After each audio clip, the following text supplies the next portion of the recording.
Bienvenidos a Con los de Casa, un espacio del Universal para debatir con datos duros y argumentos. Como cada semana nos acompañan en este espacio Valeria Moy. Hola, ¿qué tal? Maite Azuela. Hola, me da gusto saludarlos. Juan Pablo Becerra Costa. ¿Qué tal? Mucho gusto. Y Héctor de Mauleón. ¿Qué tal? Muy buenas noches. En el espacio de esta semana vamos a dialogar, a charlar, a debatir sobre el caso de Félix Salgado Macedonio, próximo candidato de Morena al gobierno del estado de Guerrero. Un personaje que ha sido cuestionado en las últimas semanas, acusado de abuso sexual. Escuchemos. Amigas y amigos, he quedado legalmente registrado como aspirante a candidato a gobernador por mi estado de Guerrero. Estamos construyendo la cuarta transformación que encabeza nuestro presidente Andrés Manuel López Obrador. Y les recuerdo, en la encuesta, Félix es la respuesta. ¡Hay toro! Héctor de Mauleón, hay toro en Morena para Guerrero. Y la pregunta sería, ¿un gobernador, lo pongo como pregunta, un gobernador acusado de abuso sexual? Pues es una decisión francamente desconcertante porque se desconoce la decisión política que hay detrás de esta determinación, de esta resolución frente a las acusaciones constantes que no vienen de hoy, que vienen de tiempo atrás, que han sido consistentes en revelar una conducta de agresión sistemática, de violación sistemática a mujeres que tienen nombre y apellido, que han salido a dar la cara para contar sus historias. Y en ese sentido, en el contexto de que lo que estaba pasando en el país hace un año exactamente con el 8M, lo que estaba pasando en la Ciudad de México, en las principales ciudades, en las ciudades más grandes, con un país convulsionado, llenándose de denuncias de la violación, del ataque, de las agresiones sistemáticas a las mujeres mexicanas, resulta de verdad desconcertante que el partido que se presenta con la máscara de que va a cambiar y va a transformar, esto que acaba de decir él, la cuarta transformación de México, no tenga la sensibilidad de escuchar, de aclarar, de explicar cuál es la determinación que se ha tomado para sostenerlo. Parece ser que el presidente de México está convencido de que todo se trata de politiquería, de que todo está hecho simplemente para dañar al candidato que él quiere tener en Guerrero, lo cual inevitablemente me hace pensar en la reacción que tuvo Andrés Manuel López Obrador en 2004 frente a las marchas multitudinarias que hubo, frente a la marcha multitudinaria que hubo en la Ciudad de México contra la violencia y contra la inseguridad, y que él descalificó, calificándola de politiquería precisamente. Maite, ¿cómo ves a este candidato? La Comisión de Honestidad y Justicia del partido Morena ha venido pateando el balón, no le ha dado una salida al tema, no ha dado una respuesta a las denuncias, y parece que también el entramado legal del partido, de los principios que tiene el partido, pues no abren mucho la puerta para tomar una decisión respecto de un candidato que está siendo cuestionado. Así es, David. La verdad es que este anuncio que nos ponen al inicio del debate creo que dibuja entero a Félix Salgado Macedonio y sin duda dibuja Morena. La forma en la que cierra con este comentario machista me parece indignante y creo que refleja desafortunadamente primero a la militancia que votó masivamente por él. Habrá que decirlo que la responsable primero es la dirigencia del partido, que no puso atención a las advertencias tanto de las diputadas de Morena como más de, pues entiendo que miles de mujeres que firmaron una carta en contra de esta candidatura. Y pasa por encima de ellas la dirigencia, lo pone como precandidato, pero lo que es peor, la militancia lo vota.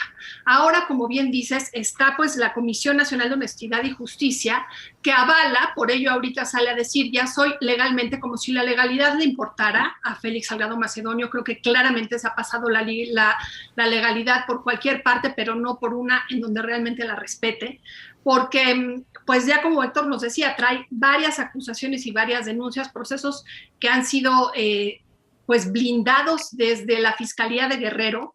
Y por otro lado está también el hecho de que la forma en la que esta Comisión Nacional de Honestidad sale en la defensa de la candidatura, invalidando de alguna manera la denuncia presentada, es muy absurda, porque primero la declara improcedente en términos de que la persona que la acusa como una tercera afectada, que es justamente quien, pues, la verdad, valientemente hace esta denuncia de violación y no da su nombre, por lo menos en los medios no está su nombre completo, se le llama Basila N.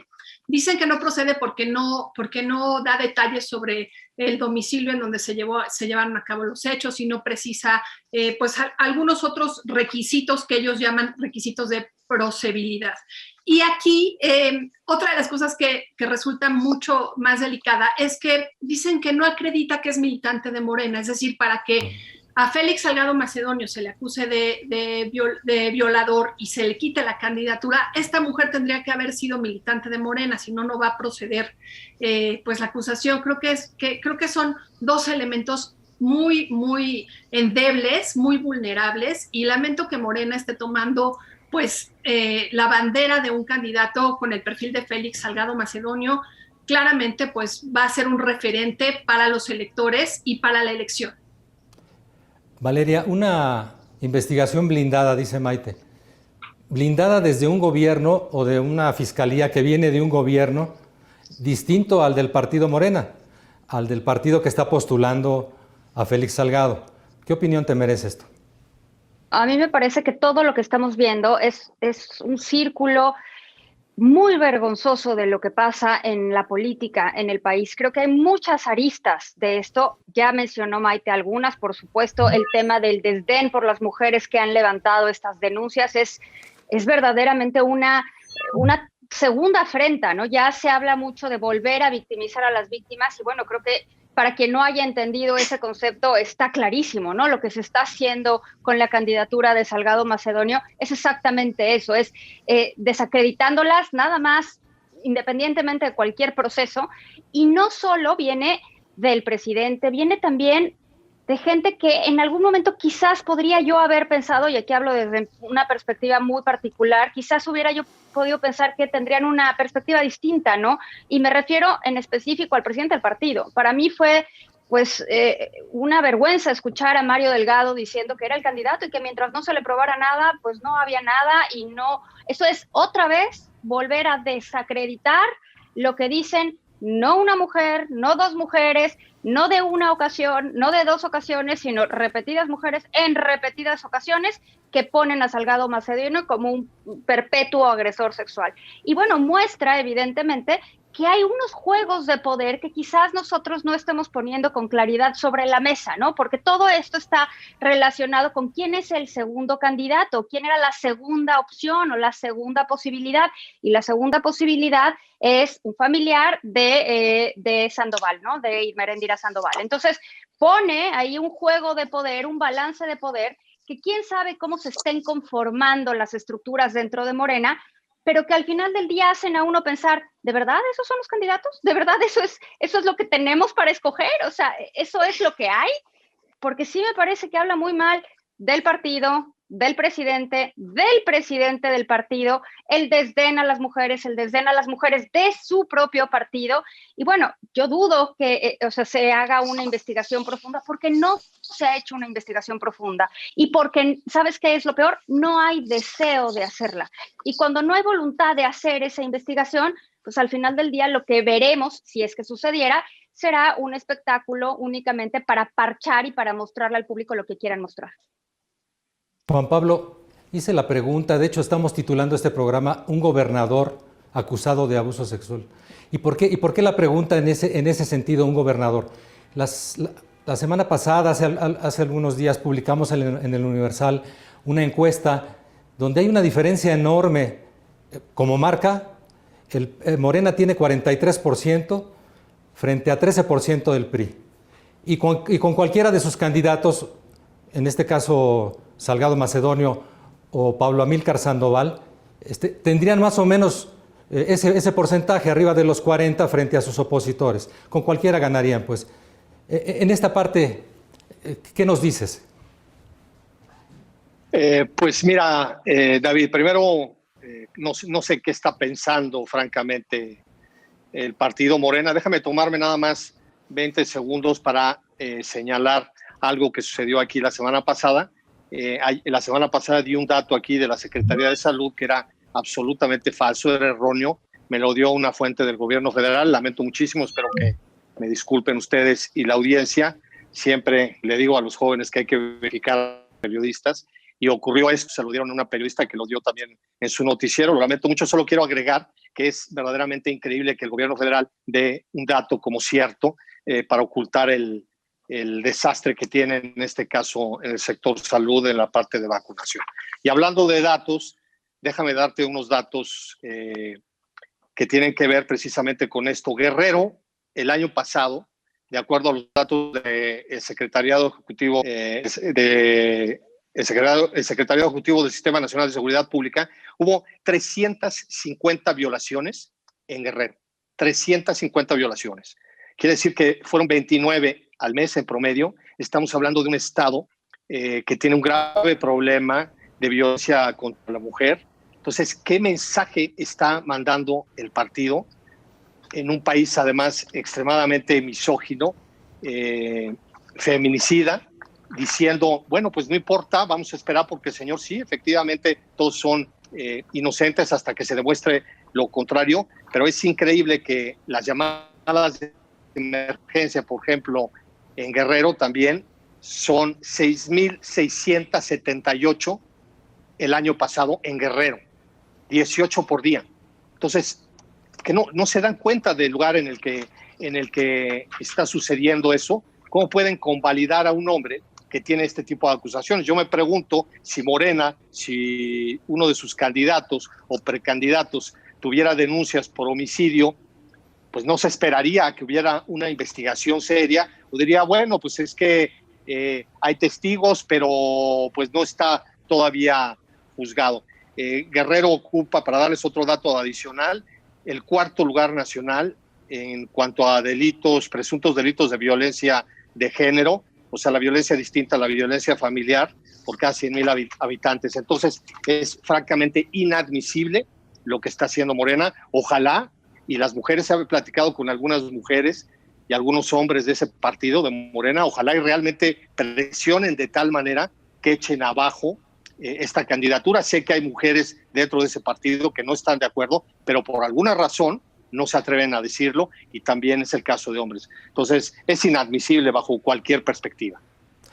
En política no hay que cerrar las puertas a ninguna opción, pero él sigue siendo, digamos, en este momento, la cabeza o el próximo candidato al gobierno de Guerrero. Yo quisiera preguntarle a Héctor de Mauleón, porque ha seguido la pista, lo ha publicado en su columna en el Universal. ¿Quién es Félix Salgado, Héctor? No, está muy bien no dejar en el olvido lo que ocurrió cuando él gobernó Acapulco en el año 2005. Todos vimos la entrada de la violencia, todos vimos ejecuciones en tiempo real, en video, cuando Félix Salgado Macedonio gobernaba Acapulco. Todos vimos cómo se metieron 2 cárteles, los Zetas y los Beltrán Leiva, a pelear el puerto de Acapulco, y todos vimos cómo comenzaron los descabezamientos, las ejecuciones, las primeras cabezas abandonadas frente a una oficina pública ocurrieron en medio del desbarajuste que dejó Félix Salgado Macedonio al gobernar este municipio. Un gobierno marcado por excesos, por sus excesos, marcado por escándalos de todo tipo, rumores ya muy parecidos a los que hemos estado escuchando y que han estado aflorando en los últimos tiempos. Pero yo creo, Valeria, que estamos ya viendo, no hay ninguna duda, no hay nada que nos haga dudar que no estamos frente a un partido que responde a un solo hombre, a una sola voz. Mario Delgado, el presidente nacional de Morena, ha sido solamente un operador de los deseos del presidente desde el primer día, desde que fue coordinador de los diputados hasta su primer día como presidente del partido. No ha hecho más que operar los deseos de una persona, porque estamos frente al partido de un solo hombre. Por eso, Juan Pablo, a pesar de que la gente susurra, yo también he escuchado estos rumores, susurra en los rincones, en los pasillos y en los corredores, nadie se atreve a hacer una oposición seria. Y efectivamente creo que detrás de esto hay una pugna política.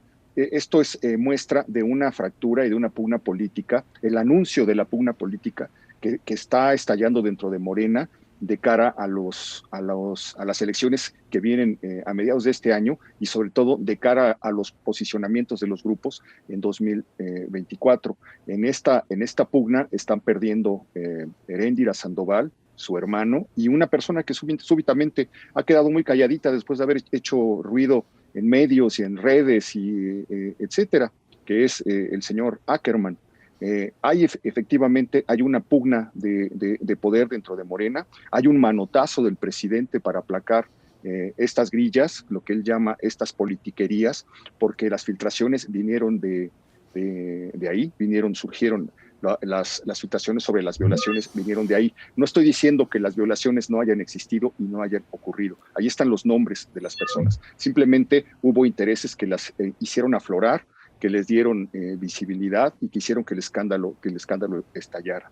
Pero mientras no haya un costo para el presidente de la República, mientras el costo sea para Morena, para el Consejo Nacional de Morena, para la Comisión de Honor y Justicia, incluso para Mario Delgado, pues todo seguirá como vamos. A mí, yo realmente estoy muy intrigado, esperando ver si es posible, si en verdad va a ser posible que Félix Salgado Macedonio sea un día gobernador de Guerrero.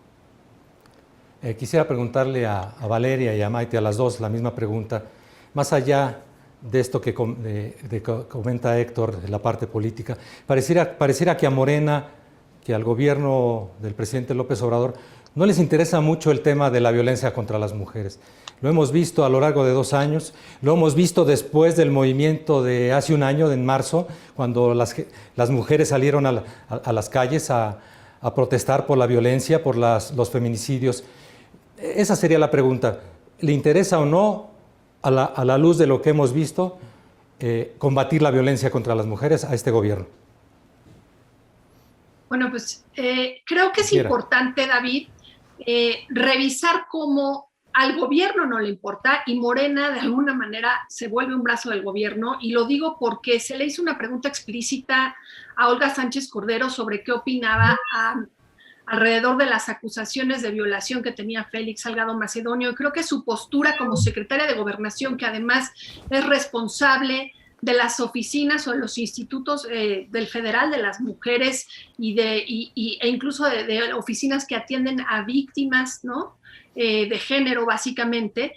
Y creo que su respuesta es ambivalente y de alguna manera refleja el papel que juega el gobierno, ya no solo el partido, en cuanto a la indiferencia, la distancia que ponen de las luchas que se están dando desde las mujeres con los diferentes grupos que no solo piden equidad, sino que exigen que se haga algo ante la violencia. Creo que era una oportunidad magnífica para Morena y para el gobierno tener este caso emblemático de Félix Salgado Macedonio y ponerlo en los juicios correspondientes. Nadie está diciendo que se le encarcele sin un juicio de por medio. Creo que era el momento para decir, el partido por esta ocasión se abstiene de tenerlo como candidato, que los procesos que se han detenido por la propia impunidad que ya mencionamos tomen ahora sí la fuerza y el ritmo que deben de tomar, y que una vez que se exonere o que se culpe a Félix Salgado Macedonio, el partido decida. Pero creo que de alguna manera le extienden el fuero,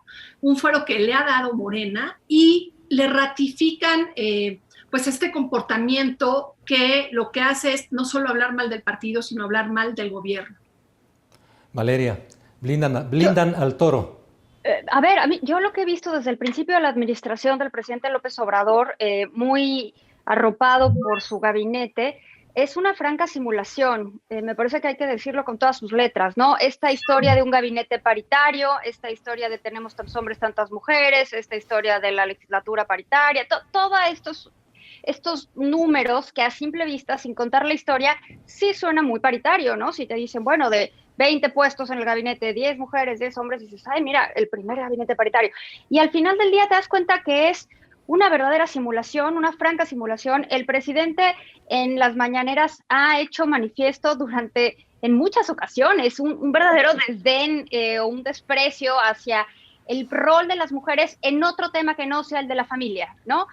Creo que en ese sentido el presidente es profundo y absolutamente conservador, ¿no? Es hablar como con una persona del siglo XIX, ¿no? O sea, sí le falta el escuchar los signos de los tiempos. Justo cuando empezó la pandemia, él hacía mucho la referencia a que las mujeres se tenían que quedar en la casa cuidando pues a los enfermos que se hubieran contagiado, y que las mujeres siempre se dedican a eso y que las mujeres son las que tienen que dedicarle el tiempo de su día. Que no digo que no sea así en el país, ¿no? Por supuesto que es así, pero esa es otra historia. Yo creo que es el tono del deber ser frente a lo que verdaderamente pasa en la realidad. Y en ese sentido, para mí es muy impresionante ver esta dualidad en el discurso, lo que dice por ahí, o ver las fotos del gabinete paritario, ¿no? Me parece increíble que las mujeres se presten a esos shows, a esas escenas donde se toman una foto todas juntas y dicen, primer gabinete paritario de la historia. Y escuchar a Olga Sánchez Cordero, que no es capaz de tener una postura clara a favor de víctimas de violación, una postura clara, dura, contundente, pues sí me parece que llama mucho la atención y que deja a las víctimas en una posición todavía más vulnerable de la que ya lo estuvieron. Y me parece verdaderamente serio, ¿no? Como muestra del país en el que estamos viviendo, no únicamente del sistema político, sino del país en el que estamos viviendo. Es una descripción de sometimiento, Valeria.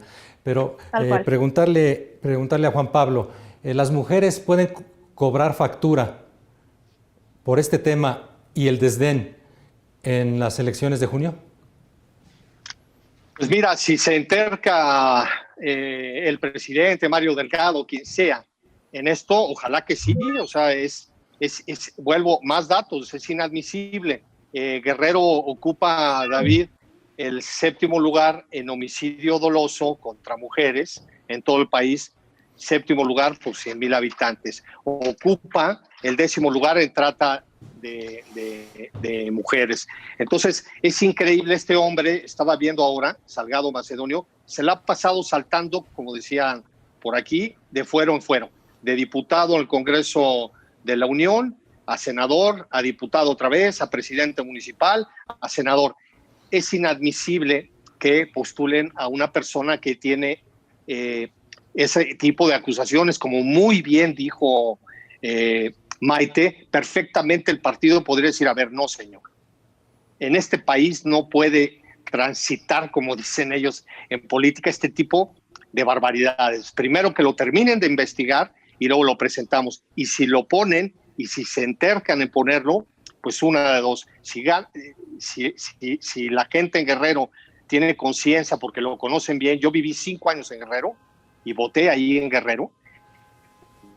Si la gente lo conoce bien y sabe de qué estamos hablando, pues que la gente, ojalá, y más allá de las encuestas de Morena, pues lo sancione en las urnas, ojalá, de verdad. Y ahí la oposición realmente tiene la oportunidad, en dado caso, de presentar una candidata o un candidato adecuado para hacerle frente pues a este señor.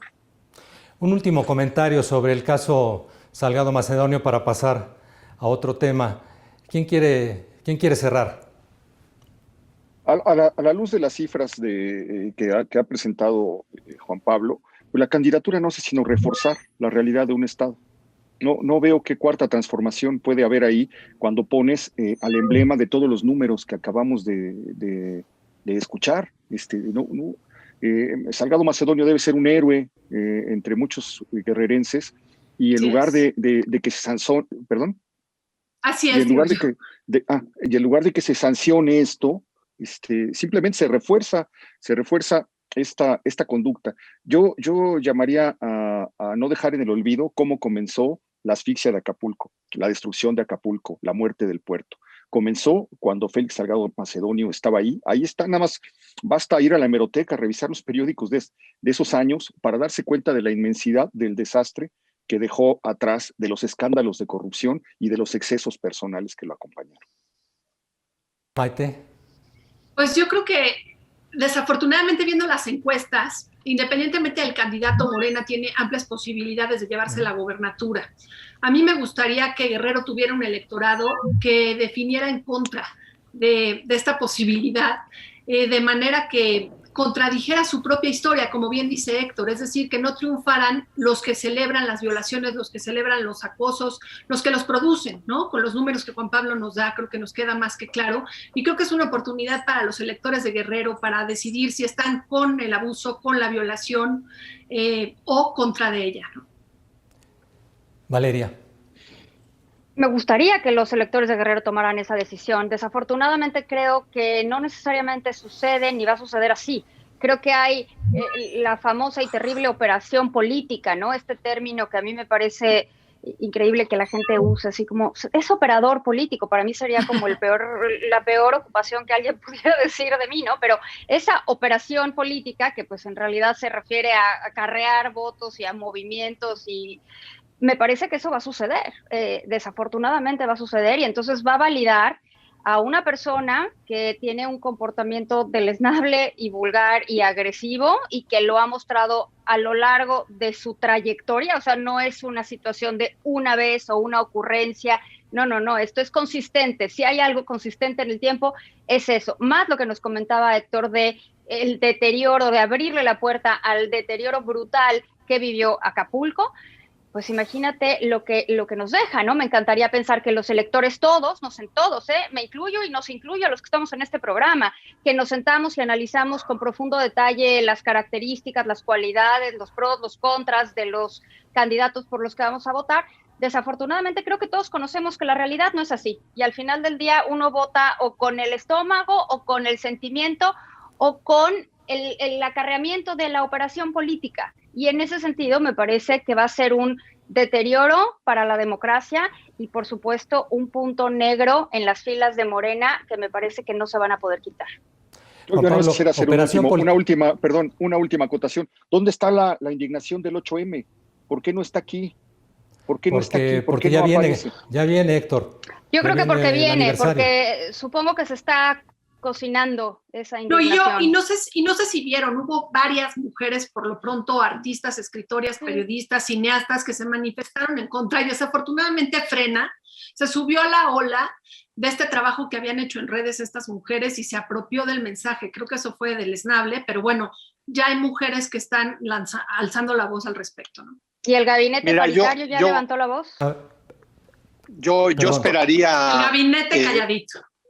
Sí, claro. Yo esperaría realmente que no solo el gabinete y no solo el movimiento feminista, sino que también los hombres se sumen a este asunto, ¿no? Como les decía, yo viví con mi hijo mayor, él y yo vivimos ahí solos en Guerrero, del 2000 al 2005, poco antes de que este hombre fuera presidente municipal, y Guerrero está lleno también de gente emprendedora, de gente que lucha muchísimo para salir adelante en un estado muy pobre, en un estado con muchísima violencia, y Guerrero no se merece, francamente no se merece, después de todas las tiranías priistas estas que padeció, no se merece que ahora tenga un candidato de este tipo, ¿no? Ojalá y realmente se movilice la gente. Hecho y derecho, sí.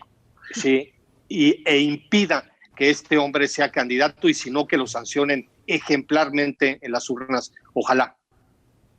Para cerrar el espacio y pasar al otro tema que conversamos antes del programa, es la chistera de ocurrencias de la Cuarta T. Y una tiene que ver con esta iniciativa preferente que lleva el presidente López Obrador a la Cámara de Diputados para darle preponderancia a la Comisión Federal de Electricidad frente a las empresas privadas que generan energía eléctrica. Valeria, me gustaría escuchar tu comentario. Mira, me parece que decirle ocurrencia suena divertido, ¿no? Es como, abrimos la cajita feliz y a ver qué nos sale, ¿no?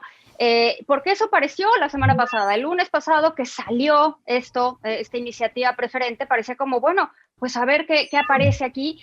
Y creo que pues ocurrencia sería lo mejor que nos puede pasar. Me parece que si esto pasa, y tendrá que pasar, tendrá que discutirse pronto por su carácter de preferente, es profundamente detrimental para el país, no únicamente para los consumidores, David, porque últimamente noto frente al público, ¿no? La gente me pregunta, pero ¿y qué va a pasar con mi recibo de luz? ¿Qué va a pasar? ¿Va a subir? ¿Va a bajar? Yo creo que hay que ver un poquito más allá de eso. O sea, puede ser que tu recibo de luz suba, y si no va a subir, va a ser porque lo van a subsidiar, ¿no? Porque no hay de otra, no habría otro mecanismo para que no subiera. Entonces, al final del día, nos va a costar recursos públicos como país. Pero creo que ver lo que se está presentando lo tenemos que ver más allá de si nos beneficia o nos perjudica nuestro recibo de luz. Esto es vía país, esto es nivel país. Estamos marcando un retroceso brutal, un retroceso de décadas en términos de moverse a una transición energética para energías limpias, para energías renovables. Estamos simulando, si se aprobara lo hay propuesto, estaríamos haciendo una simulación abierta y descarada de cumplir con los acuerdos de París, estaríamos dándole en la torre a la inversión, a la certidumbre en la inversión, porque además estaríamos quitando permisos que se otorgaron hace 15 o 20 años, y entonces también estaríamos metiéndonos en un problema constitucional por si esto aplica de forma retroactiva. Me parece que por donde se le vea, los 4 grandes puntos de esta reforma propuesta me parece que son dañinos para el país en su conjunto, que mandan una pésima señal hacia el inversionista. Y cuando digo el inversionista, no pensemos en los grandes inversionistas, en cualquier pequeño productor que se anima a poner 4 paneles solares para poder tener energía eléctrica en su tienda. Me parece que esto es detrimental para el país y que nos va a salir muy caro en el mediano y en el largo plazo, todo a costa de esta bonita frase hecha y construida que al final del día dice muy poco, que es la rectoría del Estado en el sistema, porque más allá de alguna razón económica o de alguna razón social, la razón atrás de presentar esta propuesta es meramente ideológica y está enarbolada en esa bonita frase, mantener la rectoría o recuperar la rectoría del Estado en materia energética, que para mí me parece que no vale la pena una frase así. Y en este contexto se habla de generar un calendario legislativo, invitar al diálogo a los empresarios, pero el presidente en esta semana dice no le cambien ni una sola coma a la iniciativa.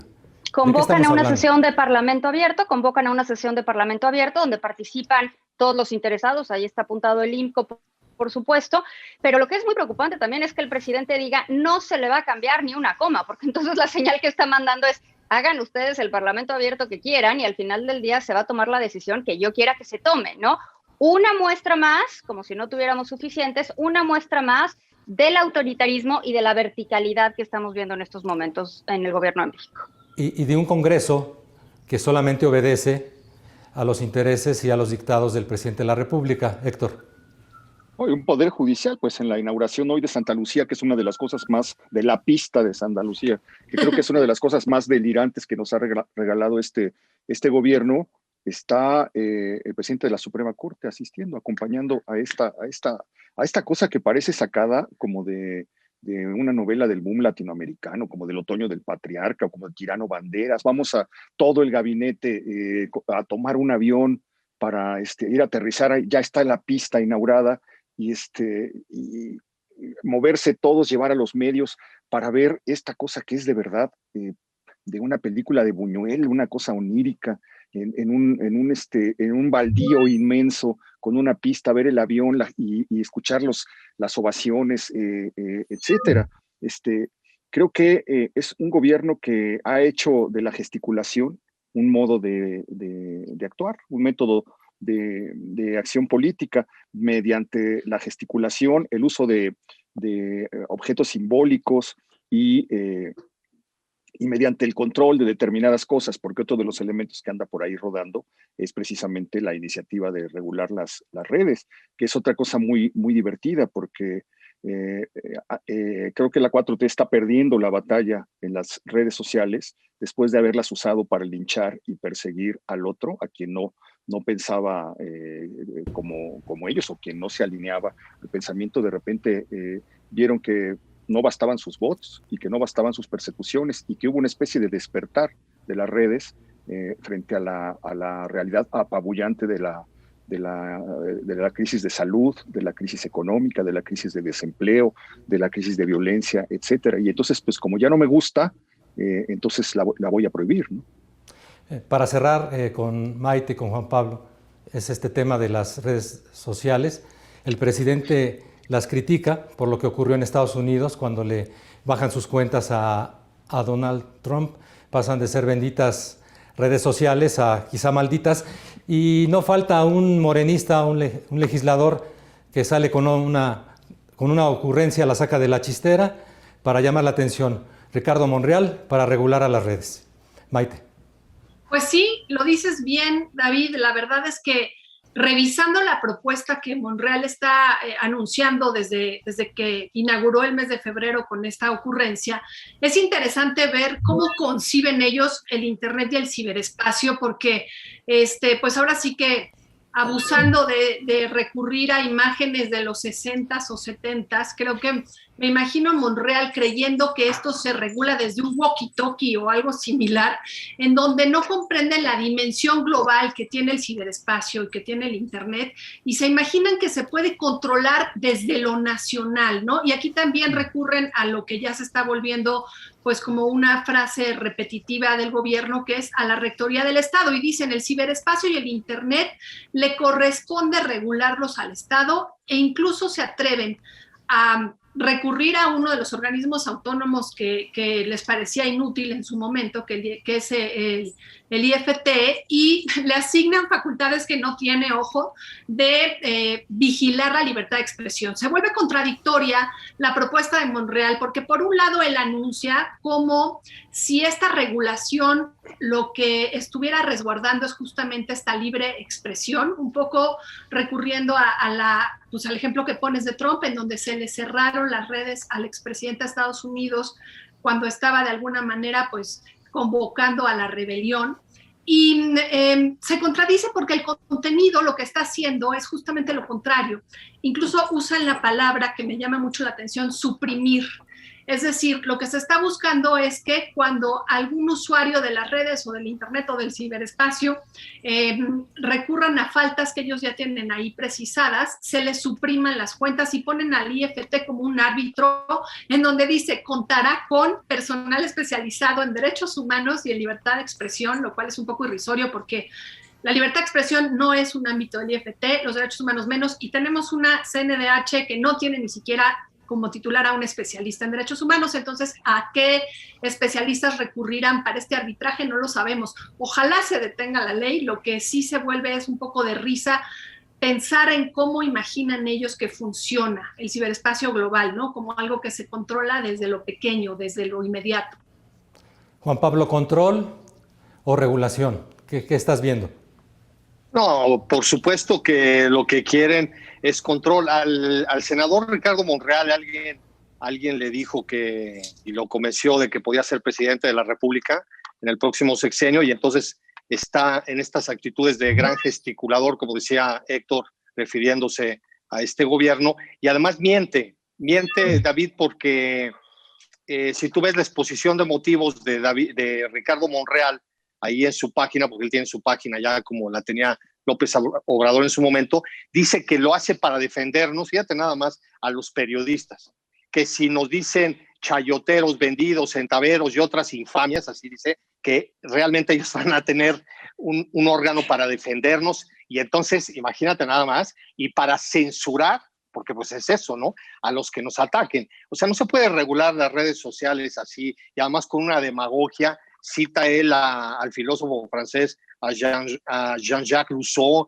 y se avienta una barnizada cultural ahí para justificar sus excesos. Es una tentación autoritaria, porque él quiere estar, Ricardo Monreal, todos los días en la primera plana, y ahí aparece en un diario cuyo nombre no me quiero acordar, aparece todos los días en primera plana. Es una vacilada, y espero que obviamente la baten de volada. Incluso el presidente hoy dijo que él no está por esas cosas de estar regulando así, ¿no? Pues muchas gracias. Nos quedamos con dos ideas. Es una tentación autoritaria en el caso de las redes sociales, y en el primer caso que abordamos, ¿habrá toro y este toro saldrá al ruedo en las elecciones de junio. Muchísimas gracias por su participación, como cada semana. Valeria Moy. Habrá toro Gracias, y habrá hasta tore. luego. Ojalá haya toreras. Con eso yo cierro. Gracias, Maite. Maite Azuela. Me Muchas despido, gracias. hasta luego, gracias. Juan Pablo Becerra Costa. Gracias, que la pasen bien. Héctor de Mauleón. Muchas gracias, buenas noches. Muchísimas gracias. Dejamos este espacio. Nos vemos la próxima semana con Los de Casa, una producción del Universal para debatir con datos duros y argumentos.